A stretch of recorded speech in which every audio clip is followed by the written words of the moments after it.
Ciao Raga! Kumusta naga? Welcome sa inyong lahat. I am Chad and I will be your guide.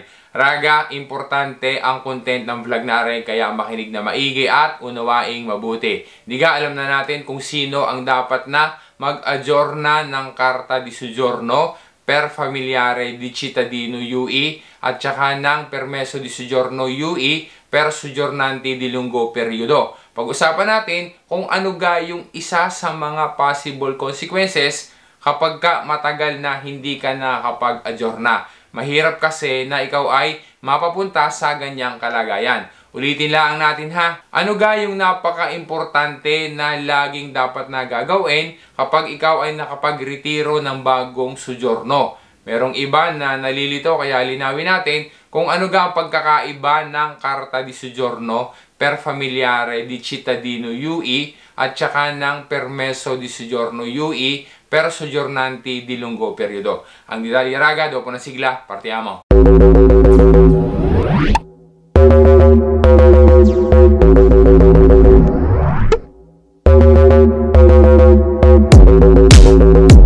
If ever na this is your first time na makabisita, salamat sa pagbisita mo. Welcome sa iyo. Kung ikaw naman ay dati ng solid raga at dati ka nang nanonood, salamat sa patuloy mong pagsuporta. Ikaw gay mag-aayos ng dokumento, gusto mo na mag-apply ng bonus, kailangan mo ng information na maaaring makatulong sa iyo, ay siya, tamang-tama sa iyo ang channel na are para sa gayon ay makapag-integrate ka at makapag-adapt ka na mas maayos din sa Italia. Ano lamang yung dapat na gagawin? Mag-subscribe ka lang sa aking channel, i-hit mo na rin yung bell, piliin mo yung all para na sa gayon ay wala ka mamimiss sa mga videos. Di naman sa aking Facebook page, Chad Will Guide, sana ay ma-follow mo ako diyan, pwede mo rin akong i-subscribe diyan. Maraming salamat sa iyo, Raga.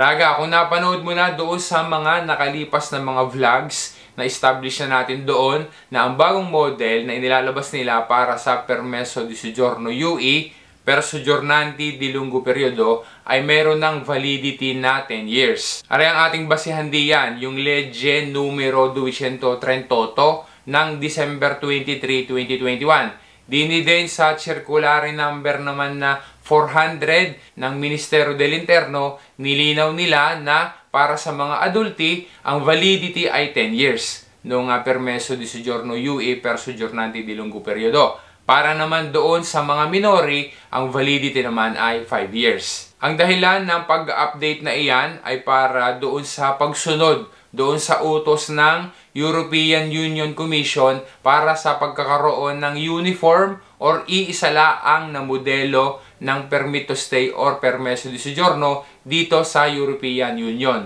Sa pamamaraan na yan ay mas magiging mabilis yung gagawin na verification ng authenticity ng mga permit to stay at saka para malabanan din yung counterfeiting at saka falsification. Gaya ng example na are, yan ay isang permit to stay na ini-issue ng isang bansa na kung saan ay parte ng European Union. Tingnan mo maigi raga dahil yan ay kamukha din ng model dito sa Italia. Okay, parehas lang yan. Ang pinagkukumpara natin ay yung example na yan at saka yung isang normale na Permesso di Soggiorno din sa Italia. Ulitin lang natin ha, yung Permesso di Soggiorno UE per Soggiornanti di Lungo Periodo or mas kilala doon sa tawag ng marami na Carta di Soggiorno Illimitata kapag kayan ay 10 years nang mahigit yung last na data di relasyo. Gaya ng example na rin, makikita mo na ang nakalagay pa nga dyan ay CE at hindi UE. Tapos, tingnan mo rin na ang data di relasyon yan ay 2010 pa.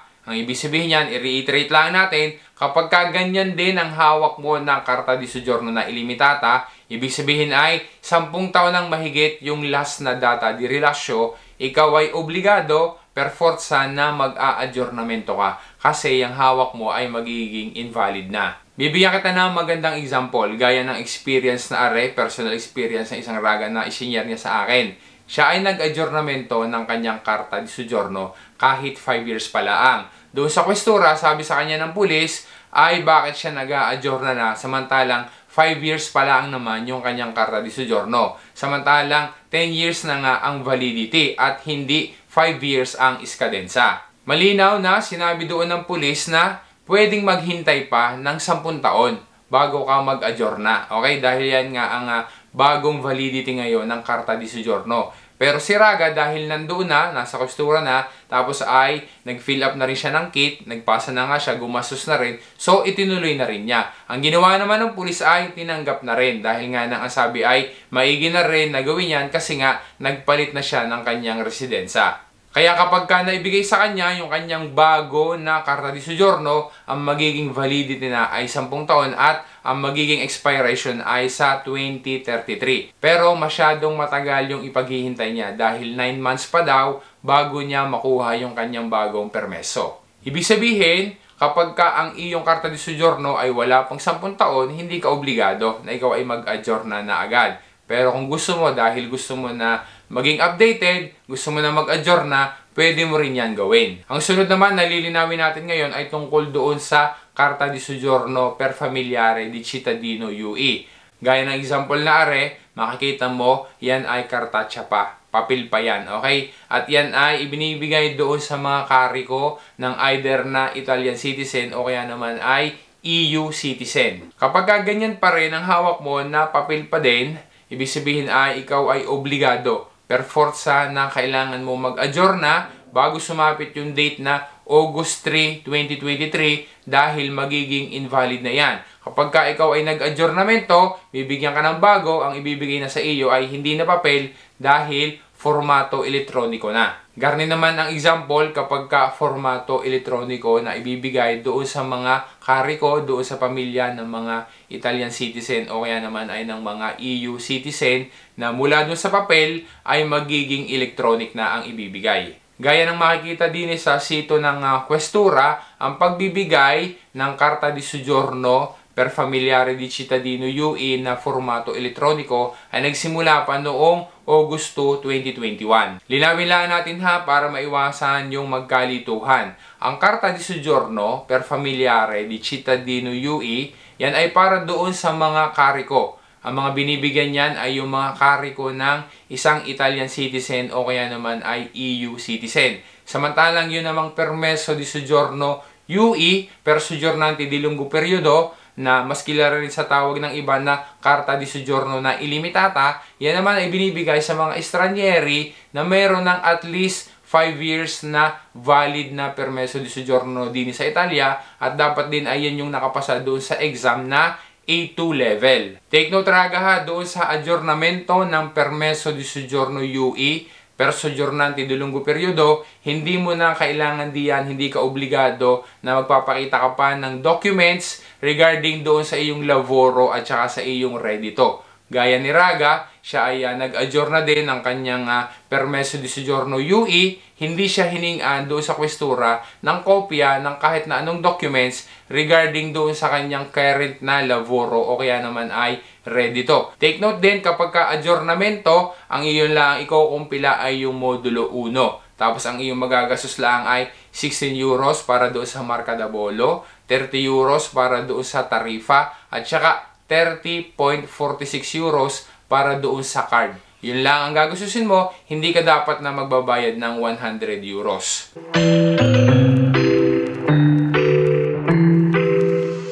Bago matapos ang vlog na pag-usapan natin yung importante na info na ano ga ang posibleng mangyayari kapag ka ikaw ay matagal na hindi nakapag-adjourna ng iyong Carta di Soggiorno. Kasi meron akong nabasa na article at yung link ng article na yan ay nilagay ko dyan sa description sa baba. Mayroong isang estranyero na holder ng Carta di Soggiorno illimitata. 2012 pa yung last na data di relasyon ng kanyang soggiorno. Siyempre, nalaman niya na dahil sa mahigit ng 10 taon yung kanyang soggiorno, so kailangan niya, obligado siya na mag-adjourna. Kaya ang ginawa niya, nag-adjourna siya. Ang problema, pagdating niya doon sa Questura para sa timbro, hinahanapan siya ng isang dokumento. Kailangan daw na mag-provide siya ng recent or updated na Certificato Contestuale, Stato di Familia, at saka ng residensya. So, ang ginawa niya, dahil wala siyang kopya niyan na bago, pumunta siya doon sa kanyang komune di residensya. Ang problema din, pagdating naman doon sa komune, para siya ay mabigyan ng dokumento na hinihingi niya, na kailangan niya para doon sa pag-a-adjourna niya ng kanyang Carta di Soggiorno, hindi siya mabigyan. Dahil ang sabi nung komune di residensya niya ay expired na daw yung kanyang Carta di Soggiorno dahil nga ng 10 taon ng mahigit. Kaya hindi siya pwedeng bigyan ng dokumento na hinihingi niya, na kung saan ay kailangan din niya yun para doon sa pag-adjourna niya ng kanyang Carta di Soggiorno. Ang iginigiit ng kanyang comune di residenza, hindi siya pwedeng bigyan dahil lang yung kanyang hawak na Carta di Soggiorno ay invalid na dahil nga ng 10 taon ng mahigit. Hindi na yun pwedeng tanggapin bilang isang document for personal identification. Kaya ang problema niya ngayon ay kung paano niya i-adjourna yung kanyang Carta di Soggiorno. Ang isang posible na paraan ayon doon sa article na pwedeng gawin ay kumbinsihin niya yung kwestura na wag na siyang hingan ng dokumento na kailangan. Kaya sa experience ng iba, dapat na matuto tayo. Kaya kung halimbawa na ikaw, 10 taon na yung iyong Carta di Soggiorno, o kaya ay kahit na 9 years pa lang yan, melyo na ikaw ay mag-adjourna na rin subito. Para kung sakali may dokumento na hihingin sa iyo, dahil doon sa burokrasya, ikaw ay mayroon pang sapat na tempo na yan ay mai-provide kung ano man ang dokumento na hihingin nila at hindi ka mapapasaw at aabutin ka na ng iskadensa. Ang isa pa na importante na laging uugaliin at dapat na laging gagawin kapag ka ikaw ay nakapagretiro ng iyong bagong soggiorno, regardless kung yan man ay Carta di Soggiorno Illimitata or lungo periodo or normale na permeso di soggiorno, dapat ay lagi kang pupunta doon sa iyong comune di residenza para ikaw ay magre-report doon. Importante na gagawin doon yung tinatawag na Rinnovo Dichiarazione di Mora Abituale. Para na sa gayon ay hindi ka magkakaroon in futuro ng problema regarding sa iyong residensa. Gaya ni Raga, personal experience din niya. Napatunayan niya na napaka-importante na gawin yung pagdidenunsya ng bagong retiro na permeso di soggiorno sa iyong comune di residenza. Para sa gayon ay maiiwasan mo yung pagkakaroon ng problema regarding sa iyong residensa din sa Italia. O Raga, umaasa ako na naging malinaw sa iyo at nakatulong sa iyo ang content ng vlog na are. Salamat sa panonood mo, salamat sa suporta mo. Baka sakali na hindi ka pa nakakapag-subscribe sa aking channel, sana ay mag-subscribe ka na, i-hit mo na rin yung bell, piliin mo yung all para sa gayon ay wala kang mamimiss sa mga videos. Dini din sa aking Facebook page, Chad Will Guide. Sana ay ma-follow mo ako diyan. Pwede mo rin akong i-subscribe. Huwag mo rin kalimutan na mag-thumbs up o kaya naman ay mapusuan mo ang aking mga vlogs. At importante, malaking tulong sa akin kapag na-share mo rin sa iba, sa ating mga kababayan, ang aking mga vlogs. Once again, this is Chad and always remember, Chad Will Guide. Grazie raga, alla prossima!